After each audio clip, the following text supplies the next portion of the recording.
Tinapay na pampatalas ng memorya para sa exam. Paano ba 'to? Paano na 'to? Paano 'to ngayon? Naku po. Paano 'to? Lagot ako nito. 'Di ko naintindihan kung anong nangyayari. Ano bang nangyayari sa'yo ha, Nobita? Doraemon, tulungan mo ako. May exam ako bukas. Nagkasabay pa ang English at Math. Ganun ba?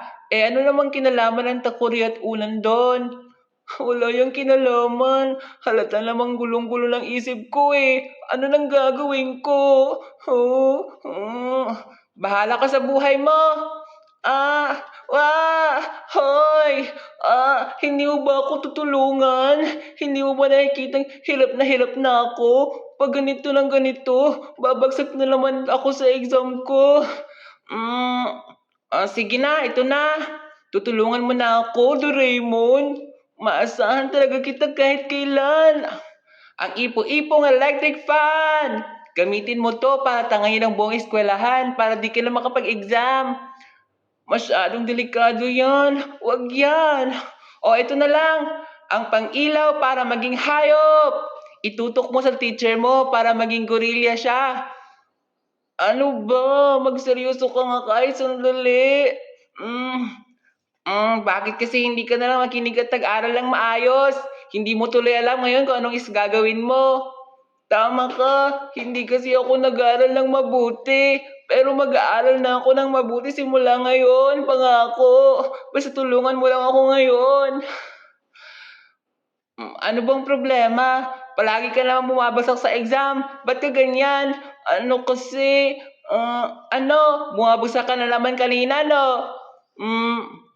Anong gagawin ko pag nalaman ni Mama ang score ko?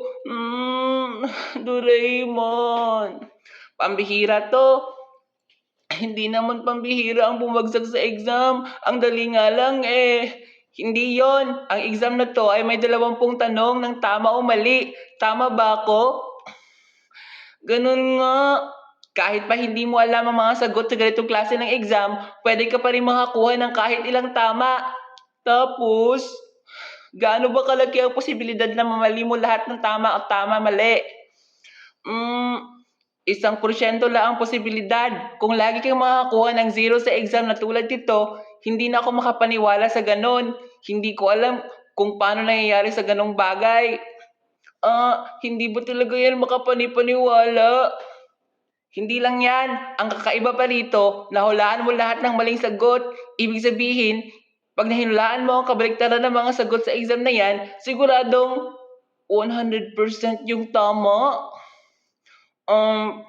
Alam ko na, bumalik na uli ang lakas ng loob ko. Ang galing!